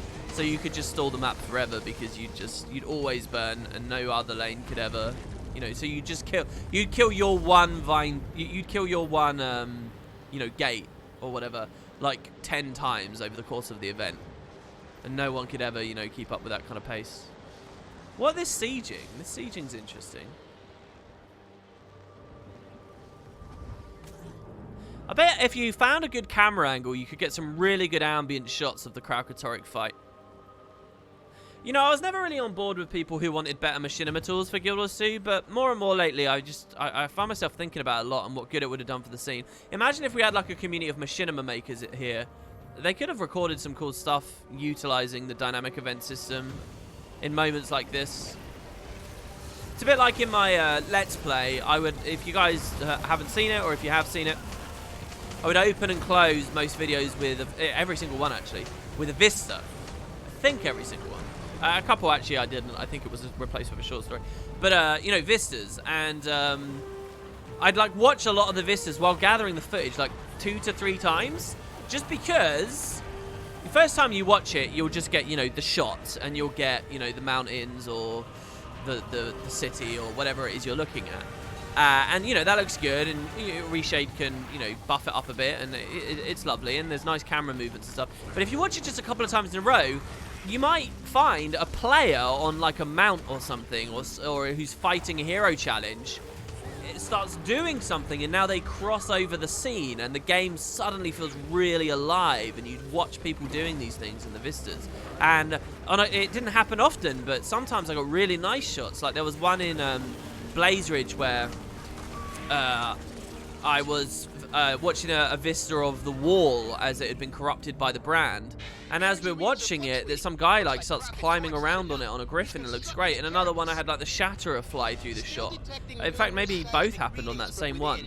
And you just imagine like dynamic events like this would just be so good, because just to sit back and watch what everyone's doing as they swarm like, you know, the Doomalt ghosts from Lord of the Rings across the Oliphants at the Battle of Minas Tirith, you know, as we just like grind him down. It's kind of cool. I mean, we look quite literally our forces are made up of spirits here, so it's, you know, it's a cool picture I have in my head of the fight with Krauk. If only you could go into first person with mounts, yeah, that would be nice. That would have always been nice, definitely. Can you imagine the vistas you'll be able to get now with the sky scale? Hey, that's a good point. That's a good point, because if I were to just take this shot here, okay, you might think this looks good, okay, because, you know, there's lots of effects and stuff. But if you actually look at the composition of this image, about 50% of the screen is floor. It's the floor texture, which isn't good. You know, even if I zoomed into first person, we'd still be in that position. Unless I, like, proper start craning it up, but then you miss a certain sense, right? With a sky scale, if I'm just like higher off the floor, I can preserve the same camera angle, but not feel so much of the image with floor. And you know, that's just going to be really handy in lots of places. You wish this spear was a playable weapon? Look, people have been asking for spears from Elite Specializations since the dawn of the system. It may well be a hint. You never know. Wing flapping might get in the way. Yeah, I mean, this is all assuming you could go first person on it.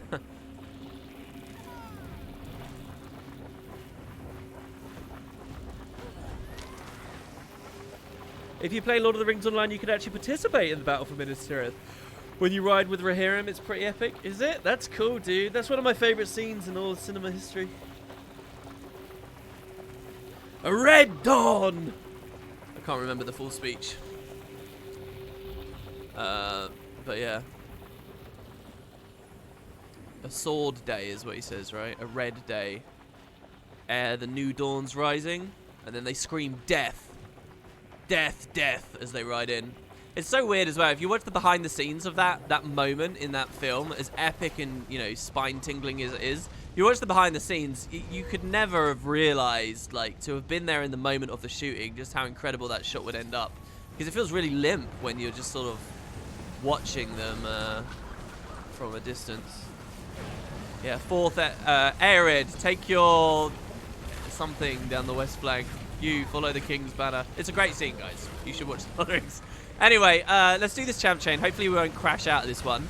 And then, over the course of 3 streams, we slowly will have managed to get the whole thing down. Honestly, it's such a good scene. If people don't know what we're talking about, open another YouTube tab. My stream will probably end when this champ chain's over, so you'll have it ready. Just type in the YouTube tab, Ride of the Rohirrim. I'm sure it will come up with that. There'll probably be loads of them. It's a scene where one of the hobbits, Merry, is like in the vanguard of the Riders of Rohan as they go to save Gondor from the hordes of Mordor. And it's fucking terrifying. They're on top of a hill, just looking down at this just mass of black death and just evil before them. And he's riding with Eowyn, who's also terrified. And it's just this really powerful scene because you just see the fear in the face of these heroes and these characters you like, and just that they're basically going to, it's like a suicide charge, but they realize that the world of men falls anyway, so they may as well go down swinging. And their king gives just this incredible speech that just rouses them all. And it's so well shot because you start with like a lot of close-ups, just sort of showing the faces. And you know, just the terrifying situation they're in, and all the wide shots are of Mordor, so we feel very small compared to their legions. But then, as this speech unfolds, you start getting wider on the Riders of Rohan, and wider, and you realize that they have real strength. Like they themselves are a huge force. And finally you get into this point where all these characters are just like screaming and, you know, full of adrenaline, ready to ride, and you realize, wow, these people, they might actually do something.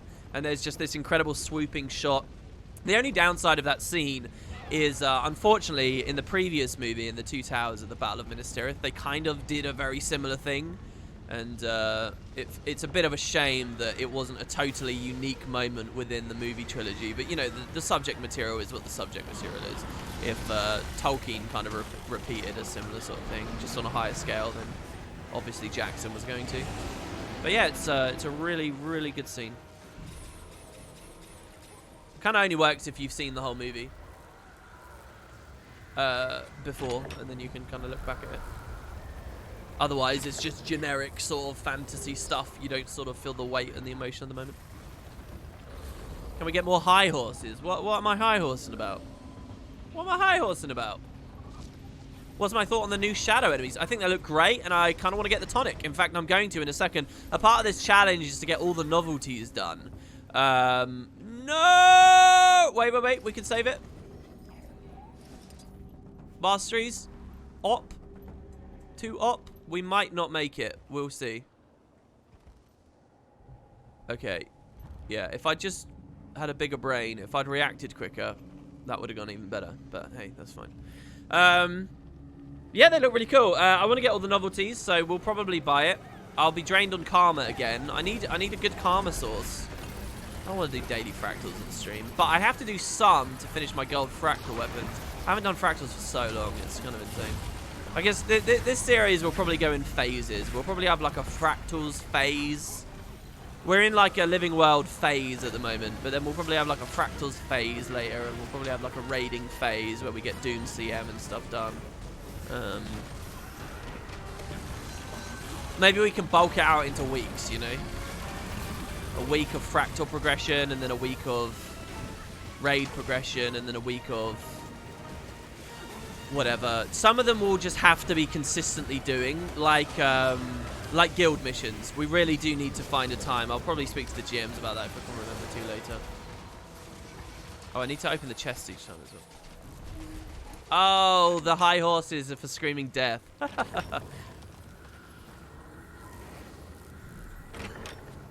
Yeah, Doom CM. I don't know. That'll be a while away, though, because what I don't want to do is start this off and then drag it all down with a miserable failure and a week of attempts at something that just ends up going absolutely nowhere. I love that the game has Doom CM in it, though. I really do. There should be, like, this thing that's, like, this genuinely difficult thing that has a reputation for being a genuinely difficult thing. Do I have any thoughts on Season 5? I've got tons, and I've offered tons of them throughout these recent streams. One of the things I really loathe about streaming is saying stuff, and then people just ignore it and ask me the same question moments later. So instead of attempting, now that I'm kind of back to this, instead of attempting to answer people every single time, I'm probably just going to say, look, go back to the other streams. Sorry, because otherwise I'm just going to be repeating myself forever, and it gets really, really, really tiring. Not tiring, depressing. Honestly, because it makes me realize, oh, I should have talked about that in a video, but now I don't know what I've said and where. And, but yeah. Have I watched the last guild chat? No, that we already mentioned on stream as well today, but you know, that's a short question. They mentioned to look forward to the mother aspect. Yeah. We talked about that earlier. Or was that in, maybe that was in Discord. By the way, guys, we've got a pretty thriving Discord. Everyone you see in chat right now, you can experience and enjoy this chat about Guild Wars, not just Guild Wars, all things. Like, all day if you want. If you're bored at work or whatever, feel free to come to our Discord. I post announcements in there. We do all kinds of stuff. It's a way to get into the guild if you want, but that's not a requirement. We talk about the YouTube videos as they go out as well. Share music. We do all kinds of stuff. So, yeah, if you're interested, there's the Discord. Discord at work. Yeah, what's wrong with that? I'm guessing these Champ Train bosses don't count for that achievement, do they? Or maybe they do. Time remaining 10 minutes on... Ah, it crashed again. It crashed. Something happens during this. On stream... Okay, it's done the thing. This is an old crash I've got. Okay, I'm going to keep playing. Right, let me just explain to everyone. Basically, there's an error in Guild Wars 2 where it memory errors, and it tells you a fatal error has occurred, right? And it gives you that little pop-up saying, hey, you know, you've crashed. Can you send the error report to ArenaNet? Ah, there we go. Now it's gone. Never mind then. So it has a thing where it throws up a serious error, and it says, you send the report. But if you just ignore that window, if you push it to your second monitor, if you don't do anything with the error report, you can actually just keep playing Guild Wars. You can just keep going with it, seriously, and it's not a problem at all, which is kind of funny. Eventually, though, if you do keep playing after that, the game starts getting really weird, like really frame lossy, and stuff just stops rendering, and it gets very strange, and then finally you're hard booted out. That happened to me in a mere moments there. Damn, so I can't finish that goddamn Champ Train somehow. Yeah, lots of people have that problem. It's a very common problem with the game, and it's been there since I first started encountering it way back when at Triple Trouble. So, I'm not sure about that. We've had the Guardian, the Ranger background for ages. Let's swap to Mesmer. Mesmer's my favorite. Mesmer's got really cool ambient. Listen to the ambience on that, guys. I hope you can hear it at a good level. I'll have to go back and watch the VOD later and see. Is Hulk my favourite Avenger? I'm surprised you had any strong opinions about Hulk's character development. Well, okay, I'll explain that. Okay, guys, that's basically the end of the stream. I'm not going to log back in. That's it. We've got some good progress there today. Tomorrow, can I just say, before you all leave, tomorrow, I'm going to be playing not Guild Wars. I know what you're thinking. I only care about you for Guild Wars or whatever. But listen, I did a couple of series on some games called The Legend of Grimrock. A bit back now. The devs have been making a new game. It's actually a slightly different genre, but they outreached to me. They gave me a Steam code to play it, and I'm excited to see what the game's all about. I don't know whether I'll enjoy it. I know I like what they did with the Grimrock games. I don't know whether I'll enjoy it. So I'm going to be playing it on stream. I figure I'll just do my blind experience of it on a stream. And if I don't like it, then, well, hey, we got some streams out of it. If I do like it, maybe it'll become a Let's Play or something one day. So, yeah, I'm going to be doing that on stream tomorrow. That's a game called Druidstone. And it's probably nowhere near as popular as it should be. So I really do want to check that out. So you guys can have fun with me on that. That will be tomorrow. And then we'll get back to Guild Wars 2 Master and stuff as soon as possible. Also, I am going to be on the Tea Time podcast later on this evening, whenever they go live, which I think is in about 8 hours or something. So I'm going to start my day with this stream, and I'll probably end it with that one. So you guys can see there, and we'll be talking about the episode and getting more thoughts and things. I'm actually going to play a lot more of the patch today off stream here. And see what else I can learn about it and like progress with. So you know, then I'll have lots more interesting things to say on that stream. I'll probably do another story playthrough. So yeah, that's all going to be happening. So tomorrow, Druidstone. This evening, there'll be tea time, and I'll have links to all that stuff. And that's the end of the stream. Thanks very much, guys, and I'll see you next time. Now, also, okay, I'll read out subs first. So the people who subscribed today were Dark Yaort, Robust, who's T2, by the way, and 15 months in a row, which is amazing. Thank you so much. Afro Jedi, Blue Blob, Ewendell with the tip. Thank you very much again to that. Apparently I had a host from Svente. Thank you so much for that host, Svente. Lots of people host at this time slot. You guys are awesome. Thank you. We had a few follows. Candiceman. And there you go. That's who subbed today. All right, so just a little bit of spoilers here for Avengers. Right, you guys can turn it off. There's Avengers spoilers in the game. It's not really that interesting. Basically, what I was trying to explain with the Hulk thing, okay, is I really feel like through Ragnarok, through particularly Age of Ultron, and basically any Hulk appearance since Age of Ultron, they've kind of been setting up an arc with him, where it feels, you know, where he couldn't really control the Hulk anymore. The Hulk was like, the Hulk itself was depressed and wouldn't fight. If you look at Avengers Infinity War, that movie was really, really playing into, he's struggling with the Hulk's not coming out. And so he couldn't really help, like at the Battle of Wakanda and stuff. So you had Bruce Banner instead in the Machine, you know, in the Hulkbuster. We never had the Hulk in the Hulkbuster. We just had Banner in the Hulkbuster. And they kind of really seem to be setting up this big thing that, like, the Hulk's not around, right? And, or the Hulk as we knew it, the angry Hulk. Because, like, in Ragnarok, Hulk was around a lot, but he was more, like, childish, more comic relief. But that really angry Hulk, you know, the defining characteristic of Bruce and the Hulk is that rage, right? And you know, the angrier he gets, the more powerful he gets. And we've just seen so little of that. And especially in Infinity War, it really just seemed to be playing with, okay, we've not seen him, we've not seen him, we've not seen it. But in the next movie, when they take the fight back to Thanos, we're going to see the Hulk again, finally. Because it's been a long time since we've seen real fighting Hulk. And it really feels like... And he was treated so seriously, you know. Wasn't there that quote in the early MCU where they compared him to being like a nuclear bomb, right? So they just treated the Hulk so seriously earlier. And then we just not seen him in that fighting capacity for so long. So I thought that they were just basically building to it. Only for Endgame to come out. And we didn't see it at all. We see him, like, throw a bench. But the rest of it, what they'd essentially done is they had made him Beast from the X-Men. You know, he's like a bestial, scientific, like, smart guy. You know, you get the Dr. Hulk thing, and I'm not saying there's anything wrong with Dr. Hulk, and I'm not saying there's anything wrong with that kind of character like Beast from X-Men. And Beast from X-Men even was in the Avengers in the comics, so it kind of makes sense, right? That they would, you know, do a little bit of a nod like that before the Fox property merger, and we might see the X-Men join it all. So I understand that stuff, but I feel like in that final battle, Hulk was just very much overshadowed, and we never really got to see those epic, angry moments. I think that where everything should have... I wish he'd got more angry with the Natasha thing, because that also would have paid off on their sort of semi-love story thing. And to see a genuinely, insanely enraged Hulk. I think he deserved his moment in that final fight, and I think, you know, that was something it looked like they'd been building to, and then they didn't, and the whole character in general just felt kind of limp. I don't think Dr. Hulk and comic relief the whole way through the movie is what's so fun about Bruce Banner. And that's what they did the whole movie. So that's why I was a little bit disappointed. There you go. That's what I was thinking about the Hulk. It's not I'm a particular fan of him. It's just I think he wasn't handled quite right. Yeah, and maybe there's room in the next phase for him to go totally crazy again. Definitely, you know.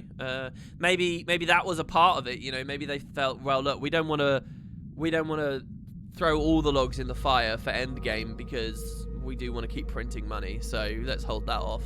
You know. Maybe that was a part of it. Yeah, definitely there is a problem with the timing. He did have to be Dr. Hulk to snap, and you can say he has his epic moment because, you know, if you actually think about it, he did the better snap to me. There were two snaps in that movie. One is the snap to bring everyone back to life. The other is the snap to destroy their enemies. Now, if in the world of heroism, I think actually the snap to bring everyone back to life is the bigger snap, the more important snap, the more cool thing. And the fact he basically shrugged its effect off while it would kill many other mortals is also badass. So Hulk did have, you know, a shining moment. He had a jewel on his crown for the movie. But, you know, I think that there was something else I was looking for and something else that the other movies seemed to be establishing. But yeah, the timeline kind of... You can't have him enrage at the Natasha thing, but then also have the consciousness of mind to snap in the middle of all of that rage and stuff. Like, it would have... The plotting of it probably just didn't work out, and I suspect that might have been a bit more what was going on. You know, what do you hide that information from Banner until after he snapped and then reveal it? But then you have all like this clunky dialogue when the movie really needs to get going, because it was those scenes when they came back from the time travel was also a bit of a low point for the movie. I think they'd done too many very heavy, slow scenes back to back. You know, you had the whole scene with Natasha's fate, all, you know, just in the first place, and then coming back and everyone having to come to terms with it and doing, you know, their all acceptance of her death and stuff. The movie got very slow for quite a while. Yeah. All right. Well, anyway, there you go. That's what I thought, and that's it. So I'll see you guys for another stream tomorrow, where we will be playing Druidstone, and I'm looking forward to it.